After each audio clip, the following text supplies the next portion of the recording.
Hi, guys. Welcome to tonight's live chat. I see you guys starting off already. You were earlier than me. I was trying so hard to literally be on time, and I think I did it. It's 6:45. Good to see you guys another night.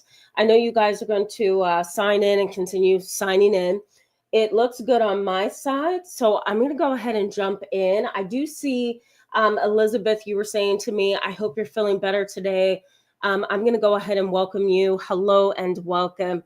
Good to see you. Thank you. I am feeling better. I think a lot of you yesterday behind the scenes emailed me and you were like, pull over, Tam. Pull over, Tam. So as soon as I'm done with this live chat, that's exactly what I'm going to do. So let's go ahead and jump in. Now, look at this. Instagram is giving me a problem. Let me get this set up and then we can go ahead and just jump in.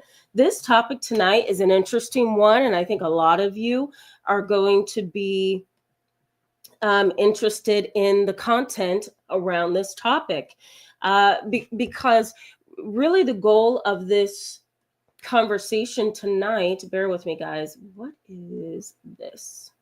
Really the goal of this conversation is to highlight the abusive behaviors of unhealthy, emotionally detached, emotionally immature, dysfunctional parents, and how they impact you over time and how they're impacting you now as an adult. There's a lot of research that supports the idea that if you have grown up under a parent, mother or father, that was emotionally immature, psychologically belittling, condescending, sociopathic, cold and callous, unempathic, that more than likely you're going to grow up and struggle with a variety of things. And the number one thing that I saw in the research is negative relationships. So let me type a message to Instagram. I'm going to say, hello, everyone. Join me on my channel if you want to engage with the chat. Okay, we're good to go. All right. So let's start out by kind of defining, we call it operationalizing. It sounds like a really big word, but it's really just we are defining and breaking down the most important terms. So research in psychology says if you are an adult child and you are still going through abuse with your parent, the aversive consequences, it's going to be major because perhaps you experienced your childhood, your early childhood, your adolescence, and maybe your young adult life battling this parent who is unstable, incapable of giving you what you need, very cold and callous when it comes to your emotional and psychological needs, right? So maybe you've struggled with this kind of parent, and now here you are as an adult, and life is still difficult. Why? Because this kind of a parent has left you, in a sense, it could be figuratively or literally, right? They have left you in a world to kind of fend for yourself. And what we call this in psychology is psychological entitlement. Psychological entitlement. It's I deserve to have, and I know I've brought you into the world, and I know that I'm supposed to be responsible for you, but I also think that I deserve. And because of that, I'm going to minimize your needs. I'm going to invalidate you. I'm going to leave you over there somewhere with the neighbors, or I'm not going to return your phone calls or your text messages until I am ready to act. And that is the premise of emotional and psychological abuse. It's the intentional or even unintentional behavior that negatively impacts the child. Now, keep in mind, we're talking about adult children, so it could still be impacting you in many ways. This psychological entitlement that this particular parent has. Now, you may be wondering what happens if that psychologically entitled parent is a narcissist, is a psychopath, is a manipulator, a cheater, a deceiver, a pathological liar, you may be wondering, well, what about that? How am I supposed to deal with that as the adult child? Do I walk away from this abusive, blind parent, blind figuratively parent, or do I put up with this parent and continue to tolerate the abuse? And I even as a therapist working in the field for 15 years, I still don't have an answer for many of the clients that ask me that. What I do highlight, though, is you try to stay as far away as you can from the psychological entitlement. Psychology around parent-child relationships and abuse highlights that psychological entitlement can also be the carrying of the mentality of, I don't care about you. My needs come first. So if you email me or text me and you're looking for me as your mom or your dad to give you feedback, don't hold your breath, because I'm going to go get my car washed first. I'm going to go ahead and go on that vacation and that cruise first. I'm going to call that guy back that I want to date. We're going to talk a little bit. I may drink a little bit of wine, might get drunk. We'll see how it goes. Then I'm going to turn on my favorite movie and cuddle on the couch with my pillows. I might order a pizza. Then I will call you back. And sometimes that is the self-centered, psychologically entitled, abusive parent. The abuse for children and the abuse for adolescents and the abuse for adults never changes. It's how that adult parent is going to be abusive. So let me break that down a little bit. You may see the same abusive behaviors that you saw in childhood, that you saw in your adolescence, that you are now observing and seeing in your adult life. You're going to still experience the same abusive tactics, but the only difference is the parent feels less responsible for you when you get to adult age. And so you're likely going to see some really ugly things, maybe in even more of an impactful way, right? Because mom should call you back. In this example, she should call you back. As soon as she sees your number up on her phone, she should text you back, call you back, but she's going to spend her entire day meeting her own needs, and you're going to have to wait. And so I see this a lot in my office. I see this a lot with people who consult with me wherever they are, and it's a very damaging thing. Now, there's also some research that highlights abusive parents of adult children and their disposition and attitudes. And one research study suggested that in order for a child, an adolescent, an adult, in order for the parent to be abusive, however that abuse may be, sometimes it's physical, sometimes it's sexual abuse, sometimes it's psychological, it's not all emotional. But research does suggest that in order for them to be continually abusive, they have to engage in what is called moral disengagement. Moral disengagement. Really, what that means, it sounds big, but really what that means is the parent has to detach completely from their moral code, their moral obligations, how other people see them. Some people may even throw their religion in the background. You know, they take off their wedding ring, toss it over there so they can do the dirty work that they want to do, right? And so the same goes for the adult child who is being abused and who has been abused in childhood, most likely. And also in adolescence. I don't want to forget the adolescent category. But these kind of parents they engage in moral disengagement. It's, I'm going to put all my morals on the back burner so that I can do what it is that I want to do and not have a guilty conscience and not have this terrible eating away at my subconscious that I've done something wrong. So I disengage and I morally disengage. I had a family like this a couple of years ago, back in 2020, actually around COVID time. And it was so depressing because this family was such a lovely family until they had to be in lockdown with each other day in and day out. And things shifted within their communication. But I remember dad completely praising his job as a pastor, praising the work that he does, really highlighting to me, we're doing online sessions, really highlighting to me that he takes his job extraordinarily serious. He doesn't want to, what's the word that I'm looking for, guys? I can't think of the word. It just left me. He doesn't want to disappoint. There we go. He doesn't want to disappoint anybody in his church. He wants them to continue to look at him as a leader, a strong man of God in the church.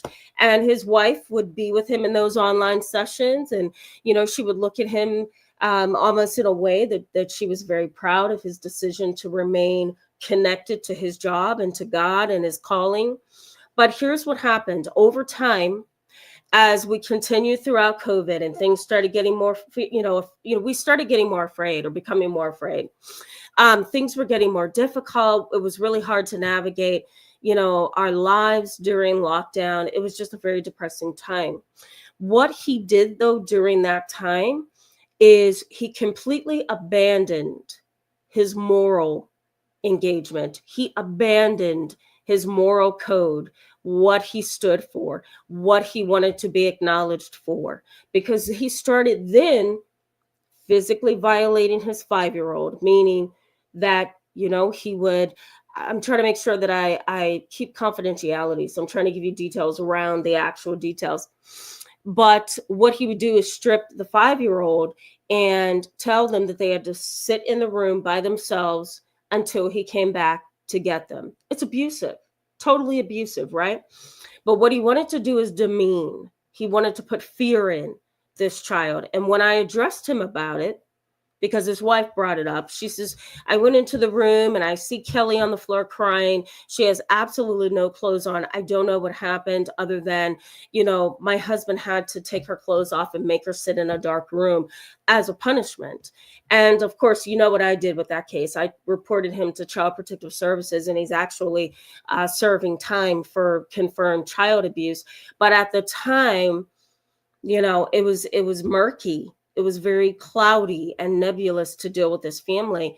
And he completely detached from his moral obligation. He was no longer this strong leader and man of God. He was a child abuser. He was a manipulator. He was a liar. And definitely a deceiver, because he didn't want to open up to me about what he was doing. But he engaged in moral disengagement so that he can go on and do the dirty work that he wanted to do and do the evil things that he wanted to do. And somewhere his moral code got tossed in the back. Well, most abusive parents engage in that. You can guarantee, if you are a child, an adolescent, an adult child, if you're dealing with an abusive parent of any sorts, right, physically, sexually, emotionally, psychologically, you can expect them to engage in moral disengagement. I'm going to make myself feel better about the bad decision I'm making here by psychologically disengaging from what this actually means, There's also, in these kind of households and families, and then I'm going to go to the chat box and engage with you guys and welcome you. But there's also what we call compassionate empathy. I almost forgot the word. Compassionate empathy. And basically what this is I have empathy. I have a kind of care and concern for you. And I want you to be okay. I can't 100% understand where you're coming from, but I want you to be okay. I care. Compassionate empathy. That is absolutely devoid in an abusive parent. They don't have the capacity to exhibit compassionate empathy. It is not there. They don't have the ability to ask themselves, if I were my daughter over there, if I were my son over there, how would I feel about A, B, and C? How would I feel about my mother seeing my number come up on her phone? And instead, she goes and calls a man she wants to date. She goes and gets a pizza for dinner. She goes to the gym and to the bar and has all the fun she wants. Then she eats the pizza, puts on a movie, gets in her PJs, and then she calls me back, right? These kind of parents don't have the capacity to have compassionate empathy and ask themselves, how would I feel if I were on my daughter, son's end of things, and I did that to him or her. And this is why most abusive parents are considered psychopaths. Not all, but some are considered psychopaths because they are very, very empty when it comes to empathy. If you think of a gas tank, most psychopaths are probably a little less than a half of a tank when it comes to understanding the thoughts and the feelings and the behaviors of other people. And so this is usually the abusive parent. One last thing I want to say here before I go to the chat box to illuminate this topic a little bit is that you may notice in your own personal life and experience that abuse doesn't always look like abuse. Abuse does not always look like abuse. Excuse me, guys. 1 second. I swear, I get so far and then it comes back up. But abuse does not always look like abuse. I've seen romantic relationships, I've seen marriages, I've seen families where the abuse is happening. And sometimes the abuse is so insidious that it could actually be happening right in the therapist's office, right in front of the therapist.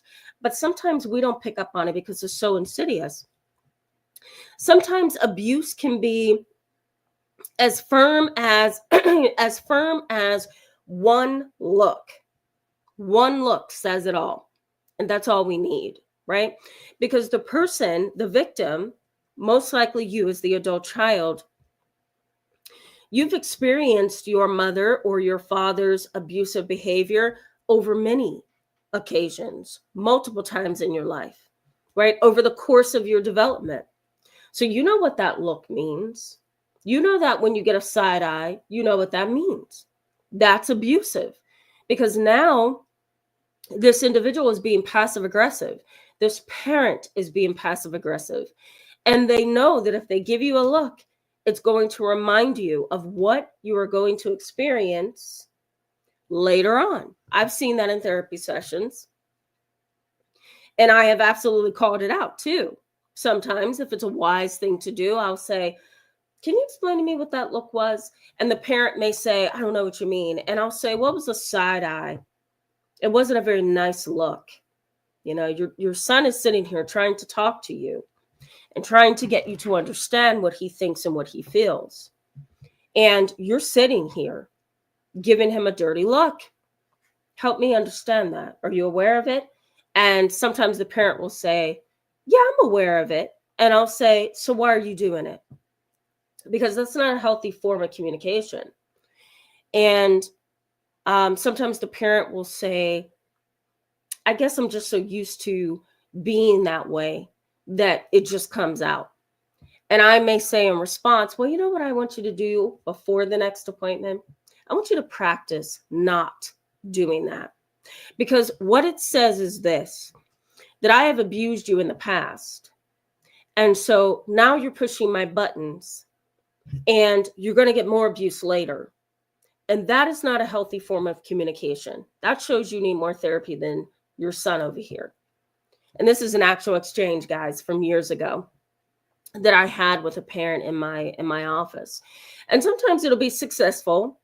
Other times the parent gets offended, like, well, no, you didn't see what you thought you saw, But these kind of parents, you have to keep in mind that what they do doesn't always look like abuse. And sometimes it can fly under the radar because it can very well just look like a look that the parent is giving the adult child or the young child.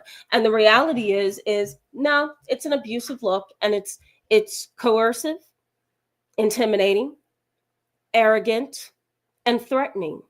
And that is not okay. Right, guys? Okay, so let me briefly give you like a little bit of an insight into what we're doing tonight. Then I'm going to get to the chat box. Tonight, I want to break down some of these abusive parents' behaviors. So you're going to get a bullet point list in a little bit. I'm going to explain it. Of course, I'm going to bring in a little bit of research, and then I'm going to tell you how having an abusive parent as an adult child can impact you. And there's millions of ways that it can impact you, but I've condensed it for this particular chat tonight. Okay. Oh boy, Jessica J, I'm going to start with you. Hello and welcome. Glad to have you in tonight's live chat. Yes, this is very triggering. And at the end of this live chat, in the comment section, I am going to list a disclaimer. So bear with me on that one. This is a very triggering topic indeed. I very much agree. I'm going to post a disclaimer tonight. Michelle Lynn, hello. Good to see you again as well. Hope you're doing all right. Sylvia Love Jones and God is Love and Brianne D. Hello to all of you. Glad to see you in another live chat with me. Okay, I'm going to keep going. Sammy D, Starburst, Princess Aztec, hello. Glad to see you. Welcome back. Starburst says, yesterday was rough. I'm not even going to lie. I know, right? I watched my chat back, and I'm scrolling through the chat box, and I'm like, okay, I'm going to have to put a disclaimer on all these conversations this year. You know, guys, I don't want to trigger you. That's not the goal. So, yeah, I'm going to put some disclaimers on. Fifi LaFleur, hello and welcome. Good to see you in tonight's live chat.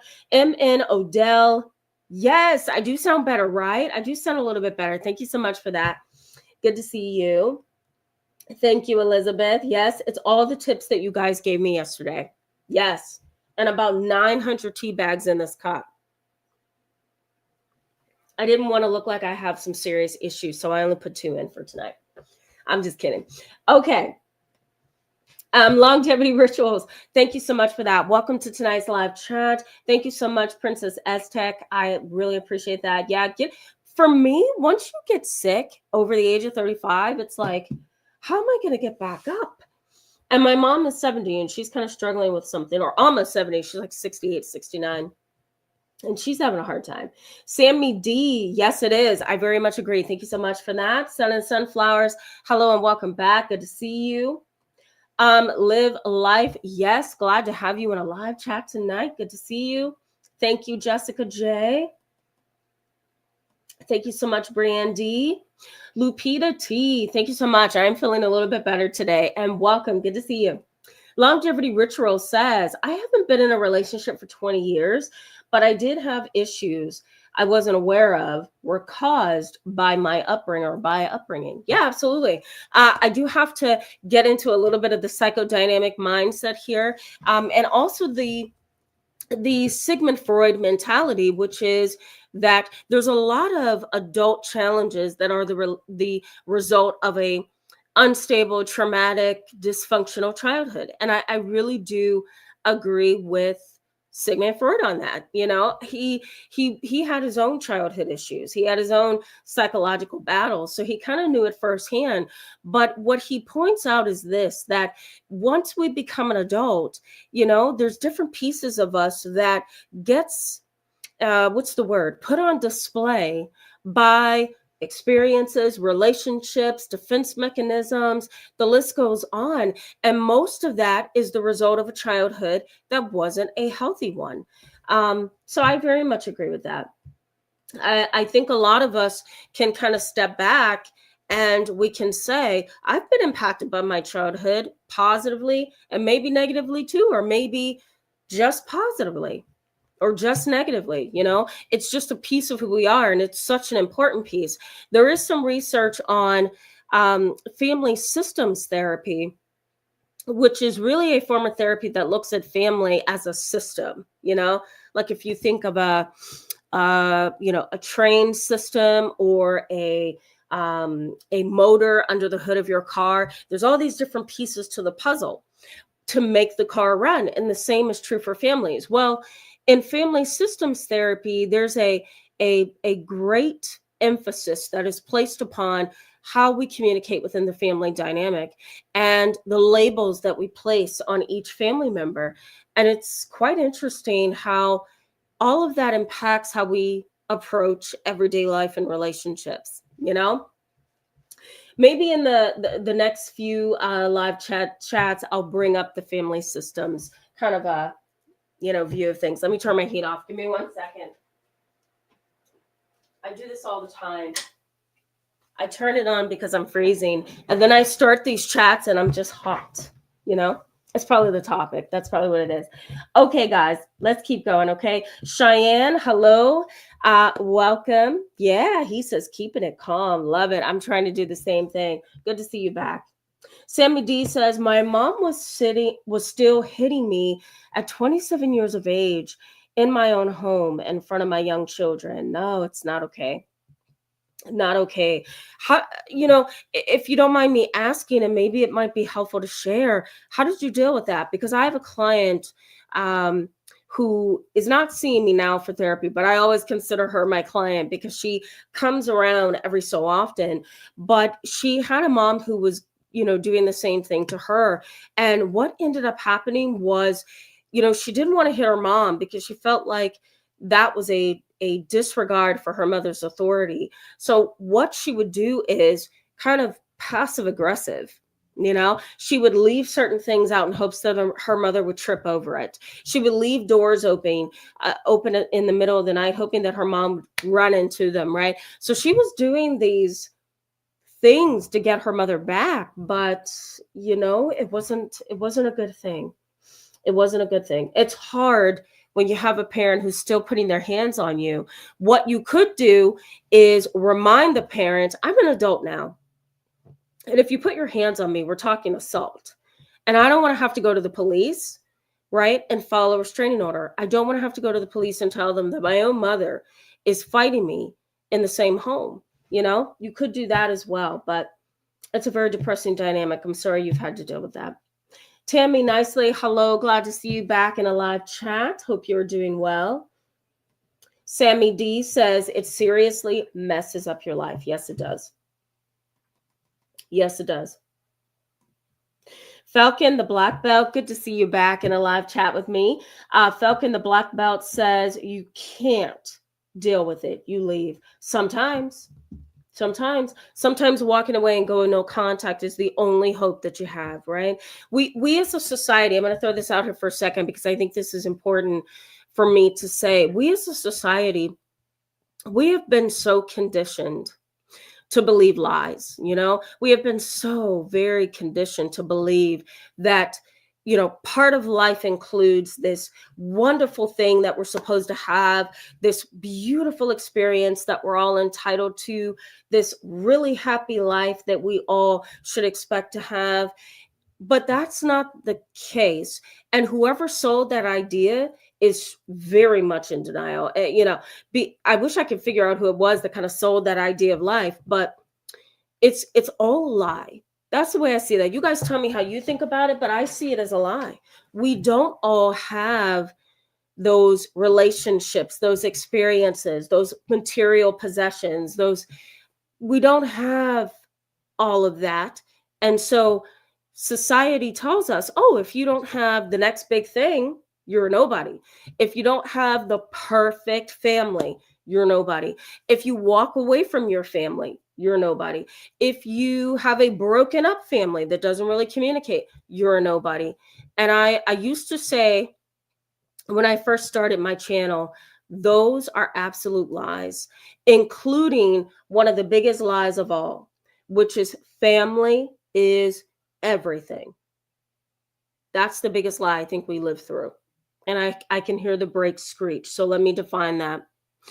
Family is everything when they love you, when they are healthy, when they are embracing, when they are mature, when they are trying to do the right thing.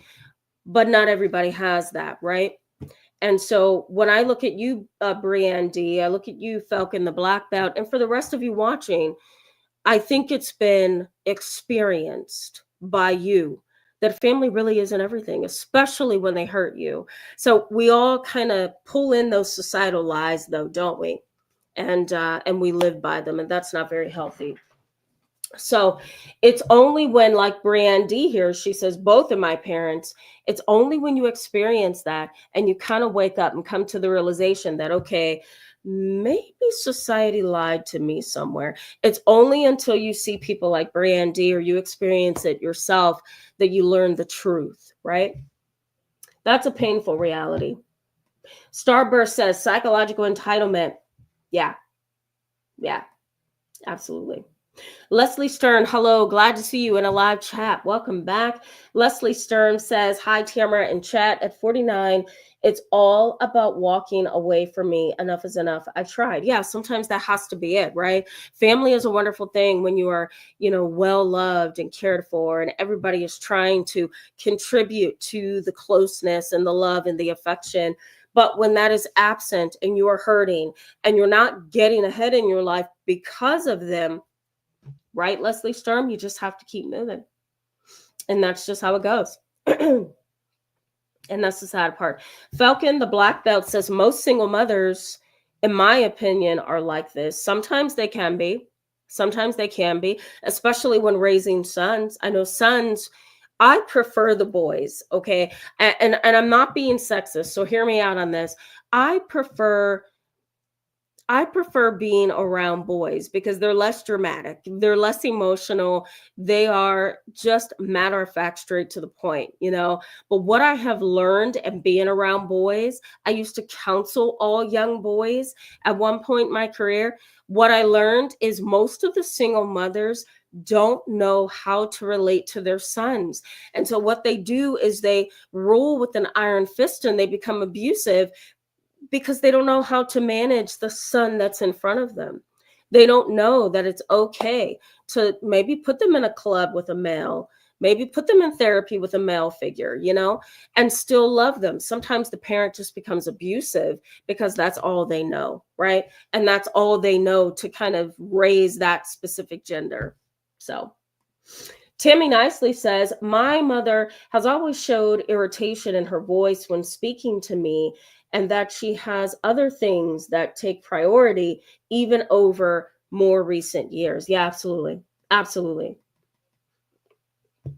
I'm not sure what I would call that. I'm not really sure if I could give that a title. Excuse me, guys. I'm not really sure. But it definitely doesn't it definitely doesn't sound like it's a healthy thing, Timmy, nice thing. We're going to get into this, so just hang tight. I'm going to break some of these things down for all of us. Serena Butler, hello and welcome. Glad to see you. And I think I saw you yesterday, but I'm not sure. So welcome to the channel. Serena Butler says, my stepmother poisoned me before Christmas and my father got mad at me for it. Well, I mean, I can't necessarily prove that, right? But going off of just what you're telling us, that's not an okay thing. That's a little bit of a legal issue, right? That's what I would think. That's what I would think. Yeah. Serena Butler goes on and says, working toward no contact now. Totally get that. Totally get that. Phoenix, hello. It's good to see you as well. Welcome. Always glad to see you. Bear with me, guys. Anaphylaxis, hello. Welcome back. Good to see you tonight. Sun and Sunflower says, as a child in school, I knew my parents were not coming to get me when sick. Had a flat tire at 19 years old. They would say they're on their way and never showed. That's awful. That is awful. No, we would call that emotional neglect. Like, you are not there to help me when I need you. And the sad part, and I continue to see this in my practice all the time, the sad part is once you hit 18, sometimes even 16 for some parents, if you hit that age, you're on your own. I once, right in the middle of a therapy session with a family, I once heard a mother say to her son, you are 11 years old and I've raised you well. You should be able to take care of yourself. And excuse me. And I remember tears running down his young face. He had the most innocent young face. And you could look at him and see he is not able to care for himself yet. He's still a child. Every child, as you guys know, develops differently when it comes to emotional intelligence, when it comes to emotional development. Not every 11-and-a-half-year-old or 12-year-old or 13-year-old is ready to move out of the house. Sometimes they are, and I think, oh God, they're growing up way too fast. Mom and dad need to kind of slow this one down a little bit. But sometimes there are 11 and 12-year-olds who are just still emotionally 9, still emotionally 10. and they're not ready. But I did have a mom say to her 11-and-a-half-year-old, you know what, you really need to learn to start doing things on your own, you know? And it was kind of like this, you get back there kind of mentality, you know, you go over there, take care of yourself. I don't want to be a mom right now, you know? So sun and sunflowers, I totally understand. I do. Gary Bennett, hello, welcome. Glad to see you in tonight's live chat. Jessica J says, Tamara, I wish I could have had you in my life when my father was abusive with me. Oh my. Thank you for being for so many of us. Yeah, absolutely. You're welcome. And I think, thank you for that. That's so humbling. I think that you can find healing, but you have to, number one, get under the right person to experience that healing, and then attach with other people who totally get you, you know? Okay, one more comment, and then we're going to get back into this content. Excuse me, Princess Aztec says, abusers are monsters and psychopath for sure. Yeah, they are monsters. And sometimes, as I stated, we're going to get into the content right now. We're going to get back to it. As I stated at the very beginning, sometimes abuse doesn't look like abuse. You know, sometimes abuse is so psychological and so emotional that you can't find marks, you can't find bruising, you can't find, you don't see the person losing weight or gaining too much weight. You may not even see it in their face that they're exhausted. Sometimes abuse looks the absolute opposite of what you think, and that's what makes it so difficult.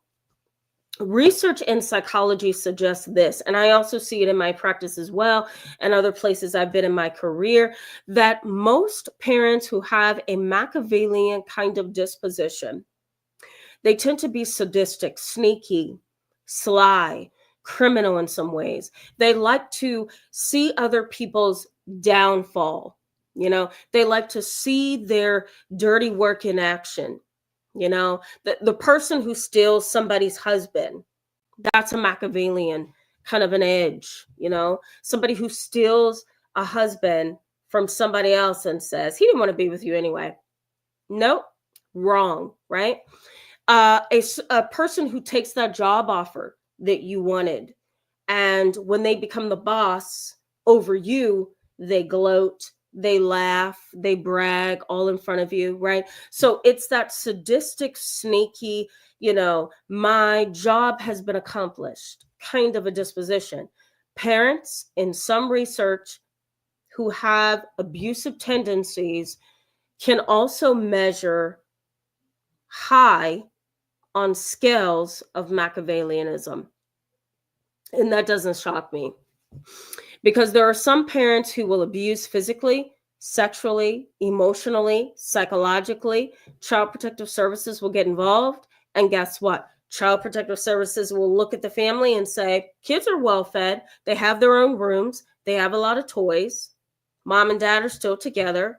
Case closed. And at least Child Protective Services in my area is like that. But that's typically how they do it.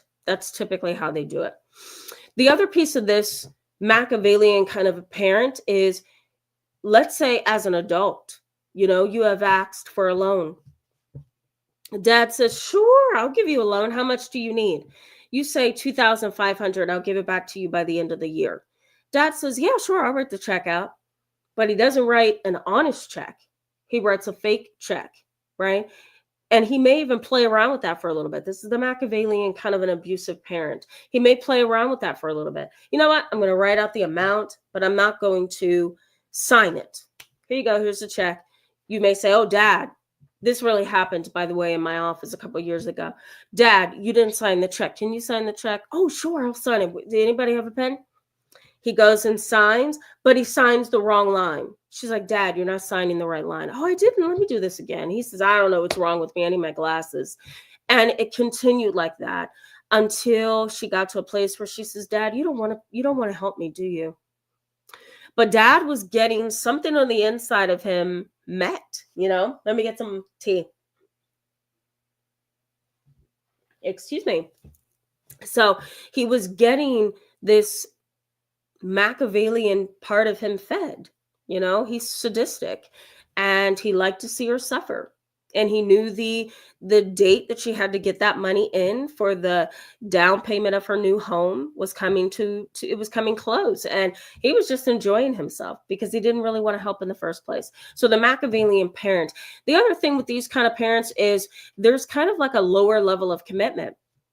They don't want to commit to you. You're an adult child, even though you still need your parent. I still need my mom. We all still need that guidance from an older parent, that love, that security, that embrace that they can give you when everything's going wrong, right? But when you don't have that, that is very painful. And so sometimes these parents who are abusive, they have a low level of commitment. They're not going to commit to you. They're not going to commit to your needs. They're not going to commit to your desire of them. They're not there. I've had cases in the past where the adolescent, 15, 16, 17, says, Mom, I really need your love and affection right now. I really need your guidance. And I've seen the mom say, I can't give you that. I'm shallow. That was something that was said during a session. I'm shallow. I can't give you what you need, you know? And, there are times where I would wonder, are you bragging or complaining about that? Like, I'm really confused here. So she kept me confused, kept the young man confused. And really what she put in was a low level of commitment. I'm not going to commit, but I will commit to a certain place, and then I'm going to let you take the rest of it. That was kind of the disposition. These kind of abusive parents are also supportive when it's convenient. Only when it's convenient. They're not going to be there for you any other way. It has to be convenient for them. These kind of parents will also manipulate your memory. That didn't happen. Nope, that didn't happen. That didn't happen when you were 5. And you may be adamant. Yes, it did. Remember when Dad beat me and Child Protective Services came in and took me away and put me in foster care? Your self-centered mother may say, that never happened. That never happened. You may say, yes, it is. It is a reality. Yes, it does happen. And she may say, nope, it doesn't happen. Nope, it didn't happen. You have never been in Child Protective Services custody, ever. We took good care of you. And then there it goes, right? Now we've got the ego defense, and defense mechanisms are coming up, and there's this complete denial of reality. So a lot of these abusive parents will manipulate your memory, and especially if you claim to know something when you were 5 or 6 or 7. Sometimes these kind of parents will say, well, you were too young to remember anything. There's also frequent mood swings with these kind of parents as well, up and down like a roller coaster. I think I mentioned this the other day. There's a labile mood. A labile mood, meaning the mood is just kind of all over the place, up and down and around. There's no firm, steady, balanced mood. It's constant, up and down like a roller coaster. These kind of parents can also be spiteful. They can be selfish. They can also be egotistical. This is just who they are. They can't be any different. My grandmother used to say, they can't give you what they don't have. So they're devoid, they're empty. They can't give you what they don't have.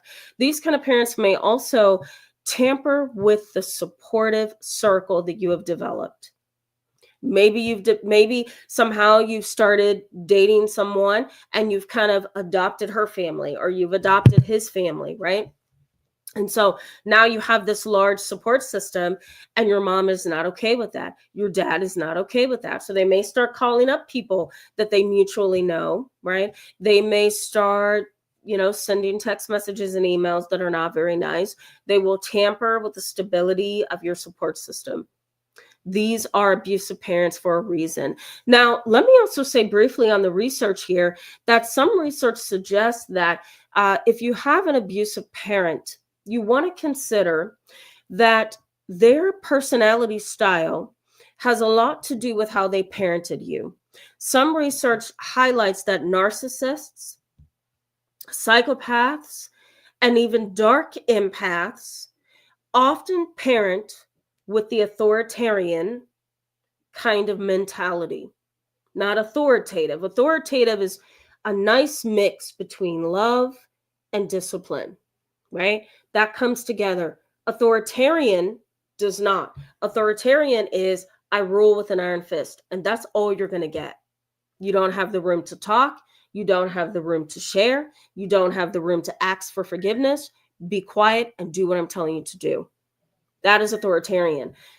Research suggests that if you have had an authoritarian parent, keep in mind that they are not only very often abusive because they don't know where the line is. You know, if you have a parent that ruled with an iron fist, when is the iron fist too much? You know, when do you pull back and say, okay, now I'm being abusive? There's really no gauge for that. So that's why research suggests these kind of parents tend to be very abusive sometimes. They also tend to be demeaning and condescending, and they don't tend to change in their parenting style, you know? And sadly, culture and ethnicity has a lot to do with that. Sometimes African families can be that way, very authoritarian. And I know, I can't think of his name. Oh my God. Is it Falcon, the black belt? I think I got that. You were telling us a couple of chats ago that African families can be really abusive at times. And yes, they can. Some of them have very authoritarian dispositions in how they parent, right? Hispanic culture does as well, depending on the specific group that you belong to.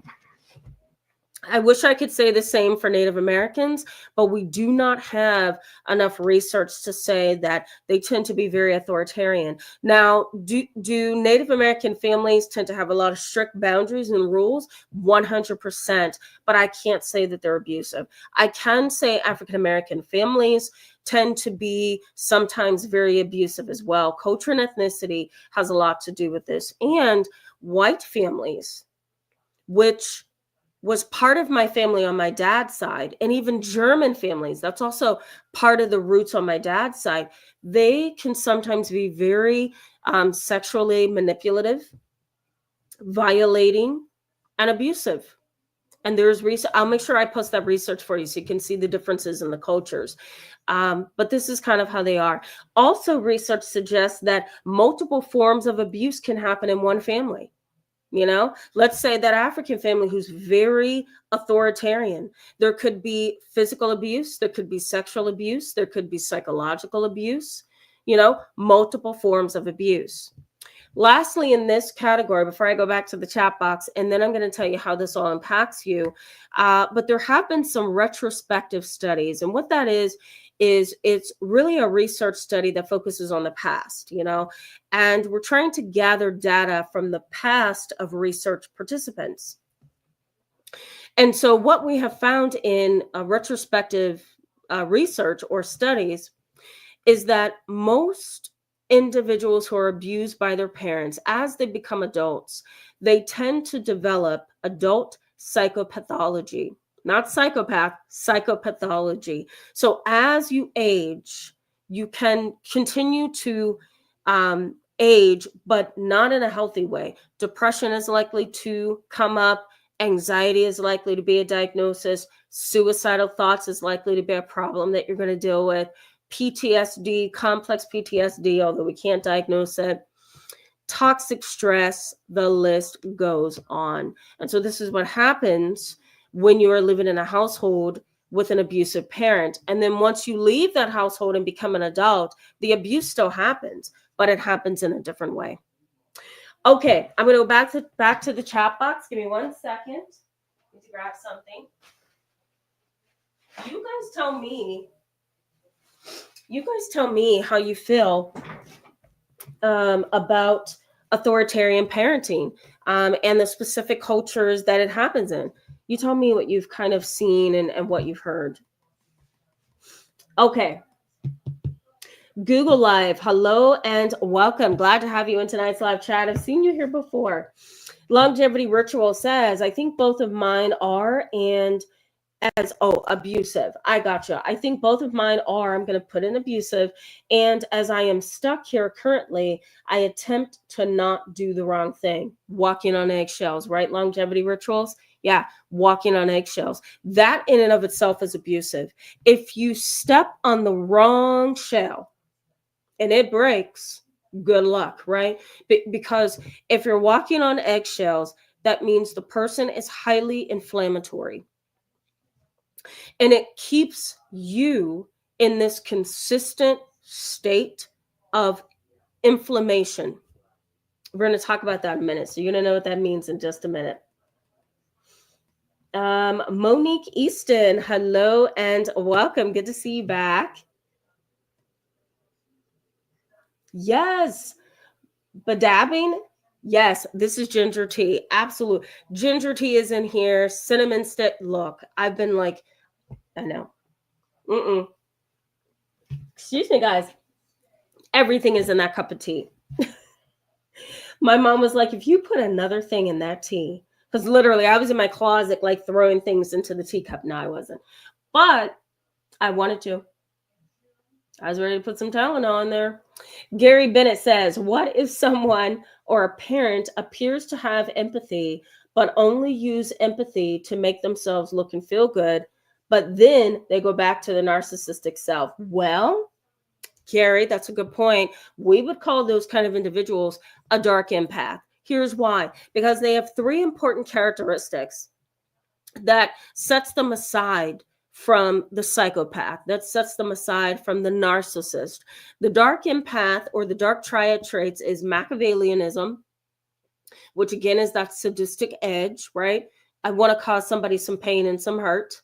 Then we have narcissism, that's a part of the dark triad.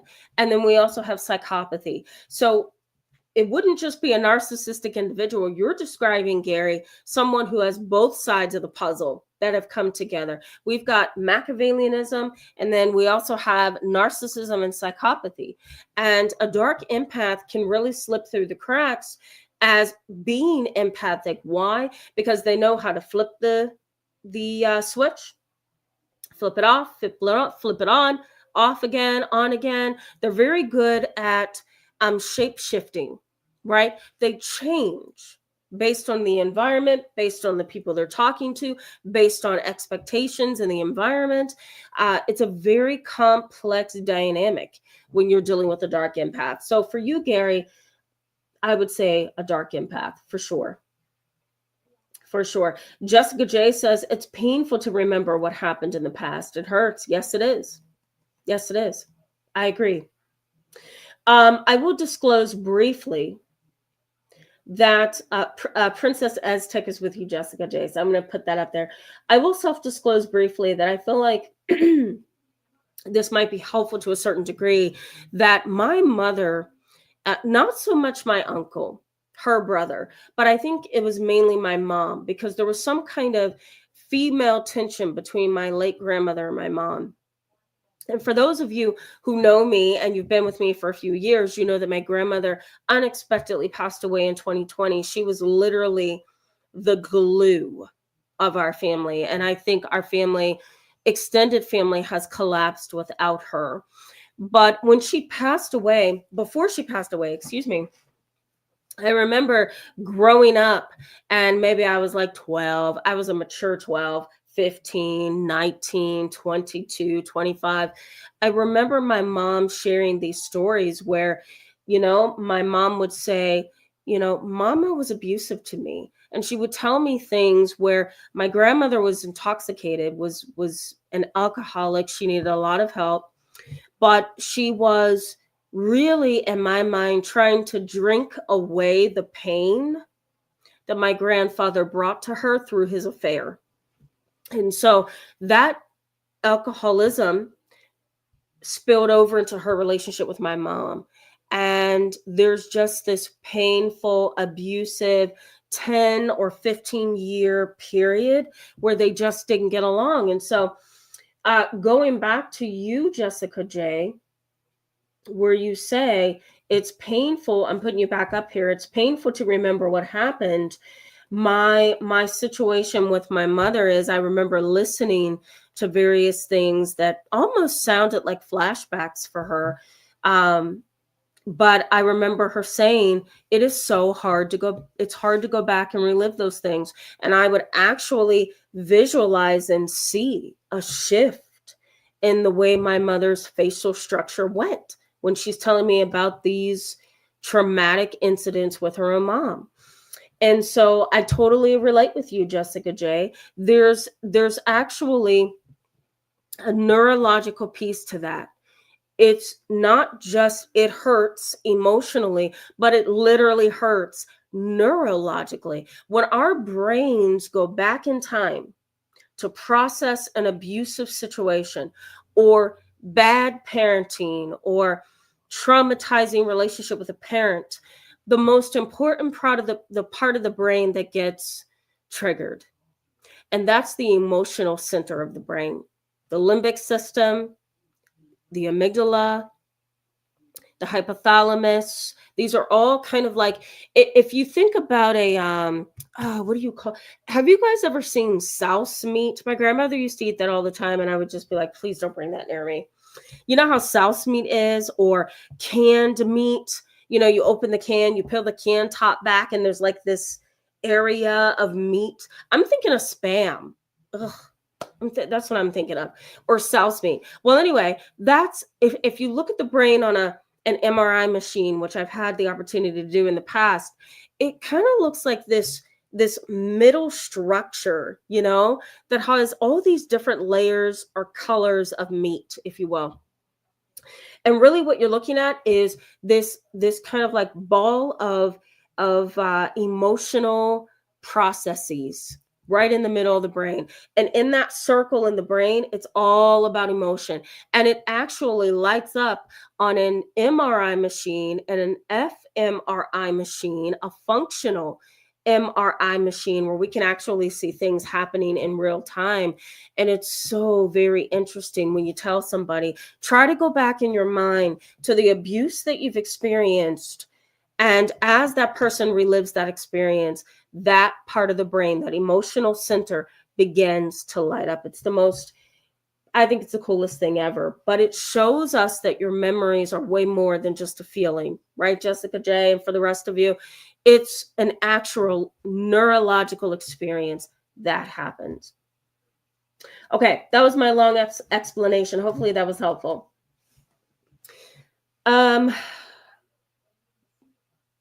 Noper Eradicator says you shouldn't do that in front of the victim. They get abused for what that once they get at home. I'm not sure they get abused for that once they, oh, they get abused for that once they get home. No, not always. I disagree with that. But I do totally understand where you're coming from. You really do have to know the parent, right? You really have to know the family. You really have to know the situation. I do agree with that. You have to be really wise and careful when you actually do those things. I wouldn't say do that with somebody that you're not, you know, close with. There's no like therapeutic relationship. So it really just depends on the case. That's the way I'm going to put that. Courtney Frazier, hello and welcome. Glad to see you in tonight's live chat. Courtney Frazier says, my dad isn't letting me go to the hospital despite having stomach pain for months. He keeps telling me, wait till so-and-so appointment. Oh, I see what you mean. Oh, boy. Courtney Frazier, I remember you telling me about your dad. We did a consultation last year.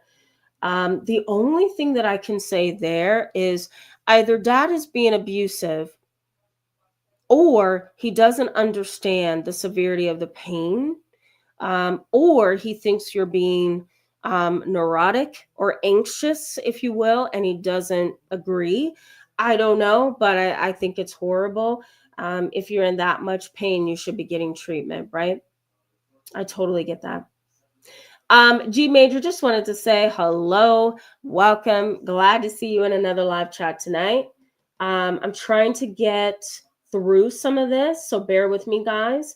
Deneen Kirby, hello and welcome. Good to see you. First time commenting. I appreciate your comment. Glad to be live with you and the group. Glad to have you as well. And good to see you. Welcome and welcome to the channel. Kiki B, hello and welcome to the channel. I don't remember seeing you, and welcome to tonight's live chat. Kiki B says, hi, Tamara. Is it possible to oscillate from hyper independence to codependency? I almost became financially independent from my mother in my early 20s, then regressed once she entered my life again. It's very common, yes. It's very common. You're going to see this in just a little bit because I'm going to bring this up just briefly.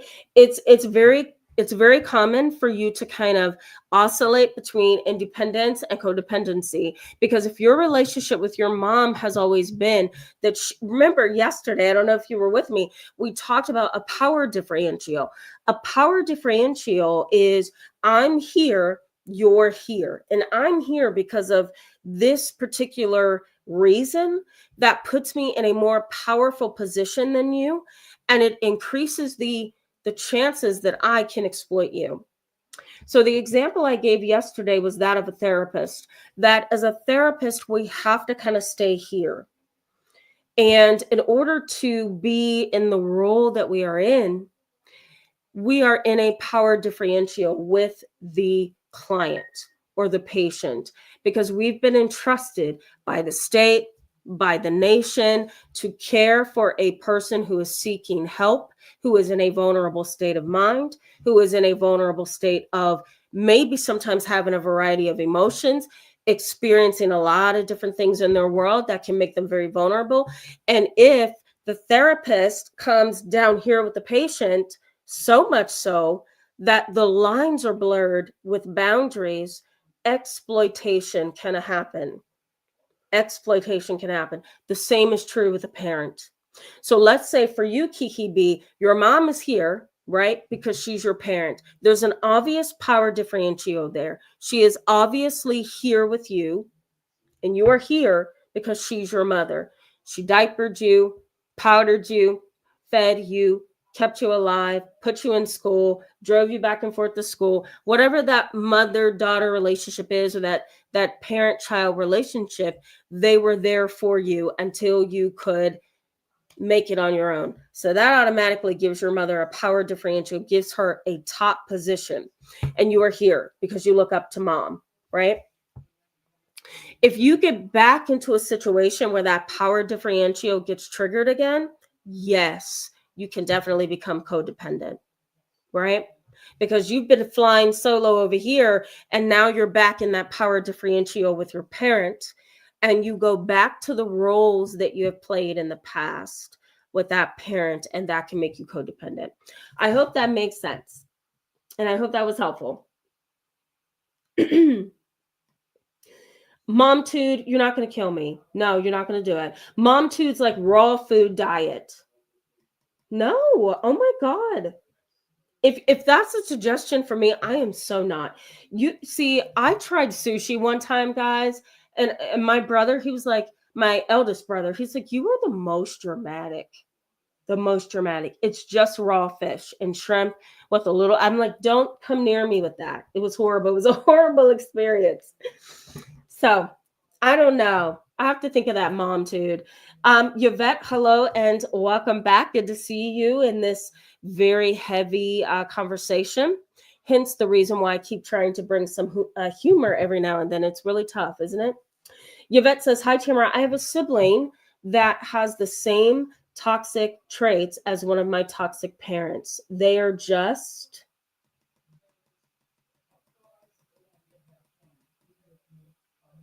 I don't see the rest of that. They are just alike. Now I see it. They are just alike. Totally get you. Yeah, yeah. Sometimes it's learned behavior. Let me add that in there. You're up under that person, or maybe you've developed some traits from somewhere else, but most of the time, that is a learned behavior kind of a thing.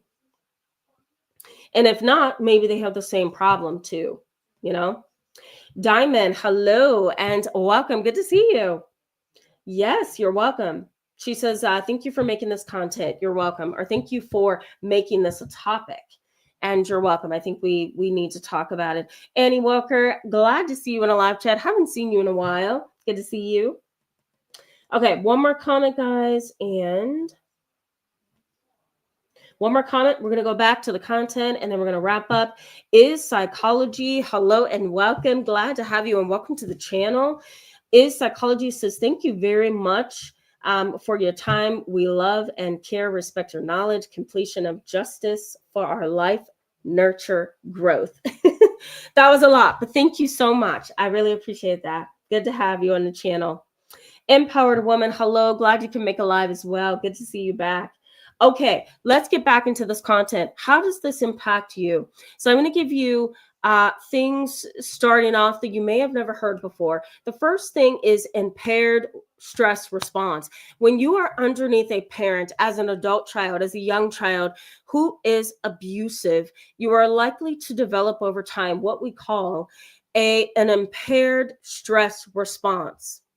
We all have a natural stress response that is kicked off by some kind of stressor that's in our environment. We have basically what's I'm going to say at the top of our head. So how can we put this? Hanging down in a ball circle in the middle of our skull, I'll put it that way, or the brain, is the pituitary gland.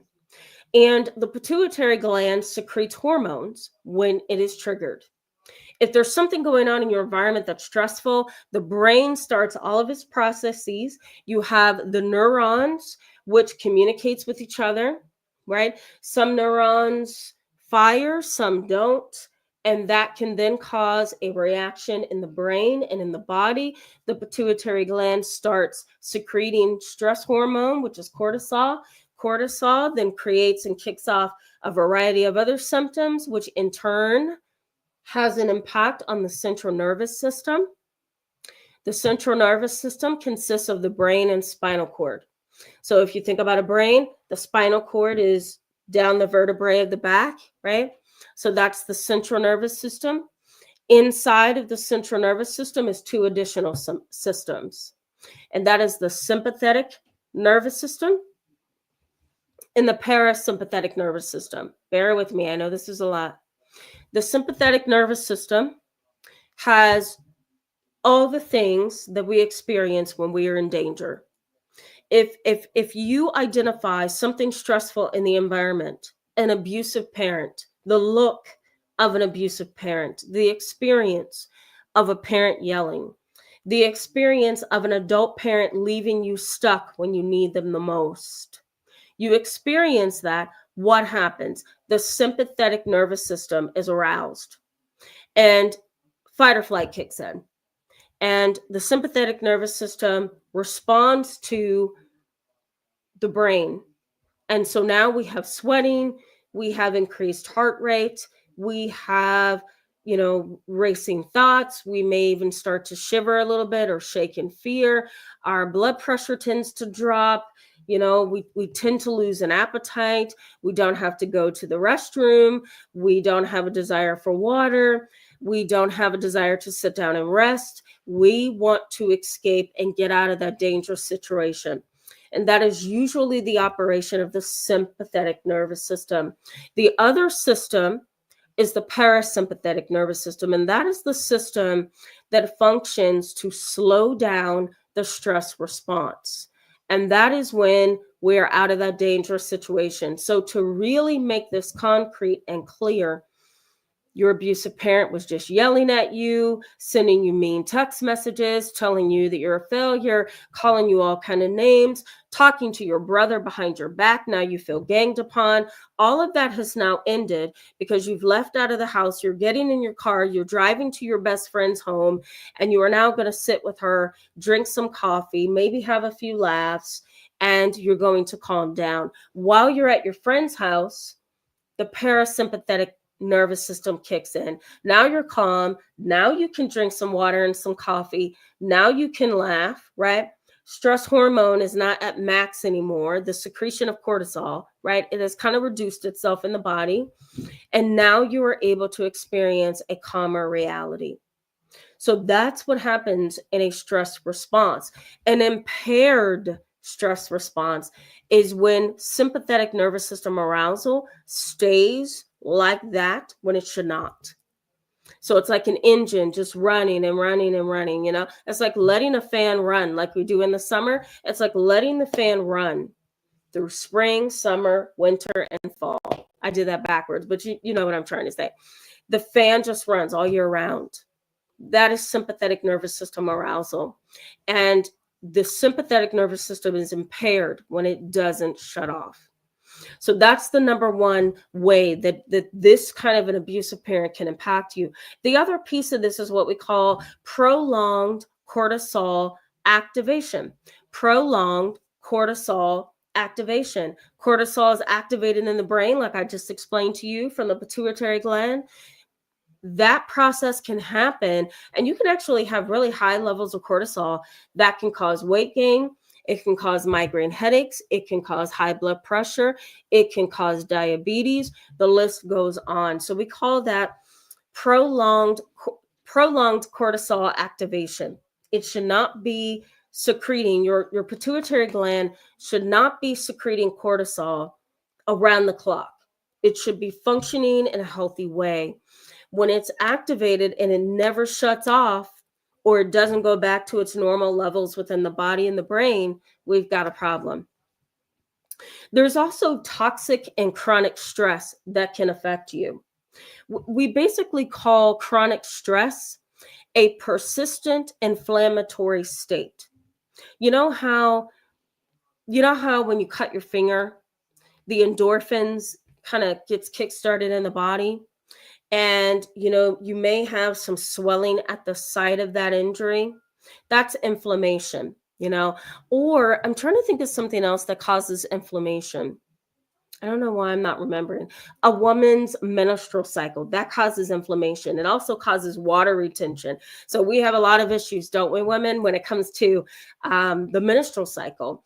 And the body, though, in a stress response state, can stay in that state for a very long time. It's chronic stress. Toxic stress is what we call it. And so it's a persistent inflammatory state. It's like inflammation in the body, and it stays that way around the clock like an engine. Okay, that's another piece of the puzzle that is important, because it impacts the toxic stress that you are feeling every day. Having muscle pain, having muscle tension, having sore and achy joints, that can also be the result of inflammation within the body, that toxic chronic stress. The other piece of this is you may also become a really dedicated people pleaser. Anytime you disappoint someone, you are most likely to over apologize. I'm sorry. I do that too sometimes. I'm sorry. I didn't think of that. Oh, I'm sorry. You may be in Walmart. Oh, I'm sorry. Somebody may say, okay, no, you're fine. You weren't bothering me, right? You walk past somebody in the store. Oh, I'm sorry. Everything is I'm sorry. Why? Because when you're in a dynamic with an abusive parent, as a child, as a teen, as an adult, you constantly feel on edge. And the only way that you most likely have learned to survive is to apologize, right? To take on that responsibility that doesn't belong to you. And so, in your adult life, you may see yourself constantly apologizing over and over. You may also have adverse health outcomes. Diabetes, obesity, high blood pressure, hypertension. I'm trying to think of other things: migraine headaches, stress headaches, tension headaches. You may also have fibromyalgia, rheumatoid arthritis, right? All of these things are adverse health outcomes of living a life with an abusive parent. That is the consequence of living a life with an abusive parent. Not everybody has the adverse health outcomes when it comes to a physical state of being. But most people do. The stress comes through their body in a way that is reflected in arthritis and diabetes and those kind of things. Now, Sigmund Freud would agree with me on this one, because his idea was this: that when you are having some kind of negative psychological experience, it's going to come forth as a physical ailment. And we might call that a somatoform disorder. And that's when depression is kind of coming through the body as constant headaches. Anxiety is coming through the body as issues with your, I'm trying to find a disorder that has a lot to do with inflammation, IBS. IBS is something as well. You could have irritable bowel syndrome as a result of toxic stress, and it's coming through your body in a way that can't be confirmed medically, but you have all the symptoms of it. I've seen clients who have come into my office. They've been turned away from the medical profession, given medication, and told to rest because everything that they're experiencing has no organic cause. And so most medical doctors say, you know what, I'm going to make a recommendation for you to see a therapist. I have 5 of those clients now. And it's really difficult because the symptoms are real, but they're not responding to medical treatment. So somatoform disorders. Depression becomes a major risk, according to research, for suicidal thoughts. That's something else that can impact you. That's something else that can impact you over many years of your life. It's the depression that becomes a risk factor for suicidal thoughts. Having a parent like this and you become depressed, that is a risk factor for suicidal thoughts. It's something that's almost very likely to occur, and we can talk about that in a later chat. I was trying to process just now. Should I bring it up? I'll bring it up in another live chat so we can actually spend some time on it. Sexual exploitation is something else that can happen.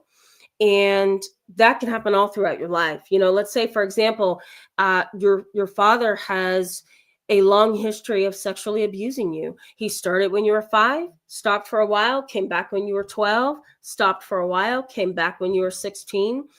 And you were so frightened and so terrified that mom would get upset about it that you continue to let it happen. And now you're 40 and you want everybody to know what had happened to you for so many years. Sexual exploitation. So you could be carrying that burden. Some people carry that burden for a very, very long time because it's like this taboo hidden topic and they don't want to be the ones to bring it up, right? Being sexually violated by a parent is really complicated and it can cause a lot of different emotional reactions and responses, and that can sometimes keep the abused individual quiet for a very long time. And lastly, you can start to develop almost every part of the ACEs questionnaire. You can, if you have a parent who has been abusive to you as an adult, as a child, as an adolescent, all the things that are stated on the ACEs questionnaire, I'll put it this way, can begin to relate to you. Because every question on that ACEs questionnaire points to a very bad childhood experience. And so if you can look at that ACEs questionnaire and see yourself from question 1 all the way down to 10, I think it's 10 questions, that says a lot about your experience. Now, let me say before I go to the chat box and we wrap up that if you want to do the ACEs questionnaire, let me know in the chat box. I will go ahead and post that in the comment section for you sometime tonight. And if you want me to give you some insights on what your score could possibly mean, go ahead and let me know. So I will post, let me know if you want me to. I'll post that ACEs questionnaire. And then if you take the ACEs questionnaire, come back to the comment section, share what your score was, and I can definitely give you some insights on what maybe your experience may be saying to you. This is a lot, right, guys? It's scary, it's complicated, it's overwhelming, but we're going to continue to talk about these subjects. So let's go back to the chat box, guys, and I will engage you for a little bit, and then we're going to wrap up. Phoenix, that look. Oh my goodness. Yeah. Brienne D says, I still, at 37, don't feel like an adult. Yeah, I totally get that. Part of that, this is why I totally understand it. Most of my clients who have had an abusive childhood have reported the same thing. One client comes in and sits down and I ask her, how has your week been? And she'll say to me, I was adulting. Now I'm a child, now that I'm in this session with you, but I was adulting. I was doing what I had to do, but I don't feel like an adult. That's what she'll say to me. Laura O'Neill, hello and welcome. Glad to have you in tonight's live chat. Laura says, I look at my family of origin as a cult. My family of origin was very much like Scientology. I've gotten educated on Scientology and the ones who left. I have so much in common with the ones who left. Excuse me, guys. Wow. Interesting. You know, some people do see their families as a cult because of how they operate. I think I did. I'll try to post it in the comment section as well. I did a video a long time ago about family cults and their specific behaviors and traits and actions and mindsets. Excuse me. That 100% looks like a family dynamic. So maybe I will post that again if you'd like to see it. Ooh, you know, I didn't want to say it. You had to go there, Michelle. You really did. But you're right. I mean, I've heard a lot of things about that, and it's sad. Who on this live chat remembers Pee Wee Herman? Do you remember him? Am I aging myself by doing that? I think I am. Pee Wee Herman. I remember my mom turning on our little small color TV. Okay, it was one of those old-fashioned TVs where you turn the button. Yeah, I'm really aging myself, right? And she would turn the button on and I'd be sitting there with my little self. I dressed myself for school. I was so mismatched. Oh my God, I had all the colors on in the world. I looked a mess. Hair was out this way, ponytail over this way, 2 different earrings, but I was there and I was ready for breakfast and I was watching Pee Wee Herman. And I remember laughing at him and really embracing him until my mom learned, and I learned so many years later, that he had some pieces of his life that revolved around child sexual abuse and manipulation of a child. And I remember thinking, what a disgusting human, you know? How do you embrace a child, pull them in because you're so funny and you're so fun, and yet you're a predator, right? So, Michelle, you're right. These kind of individuals, they do, and I hate to say this, and psychology research has highlighted this as well, that most individuals who engage in sexual exploitation, sometimes they tend to be in the helping professions, they tend to be in the child daycares, they tend to be in the child developmental centers, and sometimes they are also in the high schools and the middle schools and the elementary schools. And it's beyond depressing, right? Yeah. Let me go back to something. Laura O'Neill says, we've all been lied to about everything. Yeah, I don't disagree. I don't disagree. M.N. Odell says, oh God, we're not tonight, YouTube. M.N. Odell says, for generations, Laura. Yeah, for generations. I very much agree. I very much agree. Brienne D says, no contact was the best thing I did most I could until finding your channel. I thought I was alone. You are not alone. Does it help if I tell you that the majority of people in today's society, and I will post this for you as well, have decided to go no contact. They have decided, they I'll put it this way. They have supported the concept of family estrangement because it's not working, right? And sometimes if it's not working, the best thing to do is walk away, especially after you've tried and you've tried and you've tried, right? Night Charm, hello and welcome. Good to see you in tonight's live chat. Night Charm says, I feel emotionally closer to friends than my own mother. Yeah, absolutely. Sometimes that is the case. Yeah, you can adopt new people into your world and make them your family. Princess Aztec says, I'm having to be very careful about making boundaries again. When I do, I get attacked, but I'll never give up. I'm worth my healing journey. Very much agree with that. Most people don't like boundaries when you haven't held those boundaries very well. I'm guilty of that as a therapist, and I'm probably also guilty of that in my personal life as well, that I will go so many miles with you until I feel like I'm being manipulated, and then I'm going to pull back because now you're not treating me with kindness. And I have had some clients where in the past I've allowed them to do certain things, but then I've had to say, wait a minute, now you're crossing my boundary, and I can't allow that. Why? Because I'm held to HIPAA laws.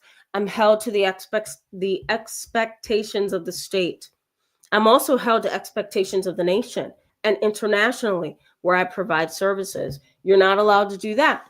Don't touch that. Don't step back in this room without permission. Like I've had to even do that with clients, and primarily families where I'm seeing children, and sometimes the parents try to cross your boundaries, So I guess what I'm saying to that, Princess Aztec, is we all have to reassert our boundaries at some point in a relationship. But what I've learned is helpful is you can do it indirectly sometimes if it's a healthy way, or you can do it a little bit at a time to give that other person some time to adjust, right? Until the entire boundary has been set. That might be something to think about. My friend Shmita, hello and welcome back. Thank you so much. And I'm so glad that you're able to catch the replay. All right, Cheyenne, you're probably going to be my last one. Cheyenne says, I'm going to try to scroll and get some more of you, but I need to wrap up here. Cheyenne Morgan says, I have a friend that joined a cult. We aren't friends anymore, but it seriously hurt me very much. Scientology. Yeah. Isn't Scientology really difficult? It's like that person you love has just been completely just taken from you, and you just want to shake that person and say, wake up. What have they done to you? You know what I mean? I know you agree.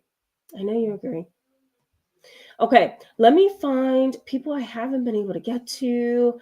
And then I gotta go. We're gonna wrap up. Okay, guys. Monique Easton says, I had a falling out with my aunt, and she got all of my other family members to stop talking to me. My mother, her sister, and my ordained brother. Yeah, that's so ugly, right? It's like, why can't you guys see that what she's telling you may or may not be true? Can you stay objective? Some people can't do that, They just can't do it. Excuse me. Elizabeth says, I have no children, which was not my intention. I'm absolutely nobody in Hungarian society. I can pay taxes if I can get a job because it is harder to women. That's what I am in this society. Oh, Elizabeth, don't say that. And maybe it's true. And if it is true, that's an awful place to be in, right? Yeah, I'm with you. Totally get you.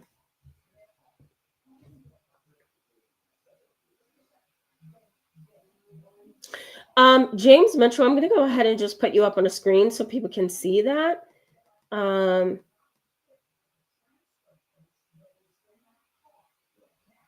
Yeah.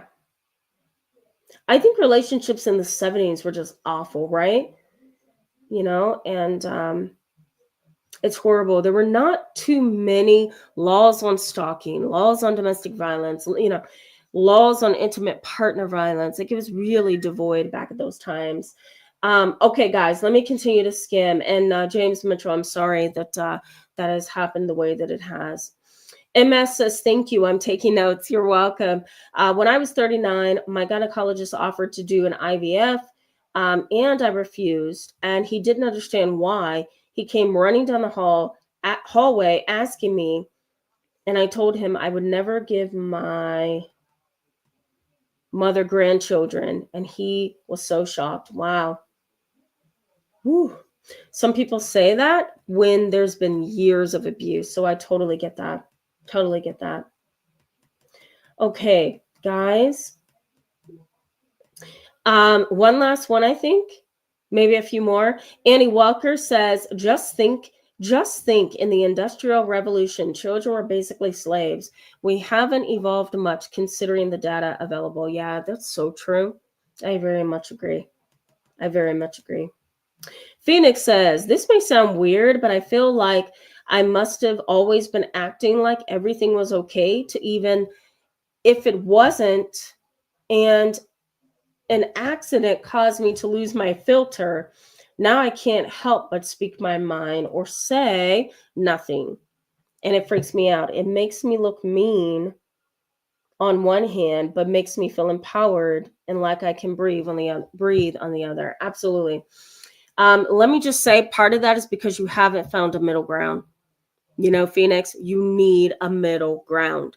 It's like one extreme and now you're hopped over here to the other extreme. You know, you need a middle ground. And sometimes that is built through therapy. Sometimes that's built through self-education. Sometimes that is built through maturity and the rest of your life, right?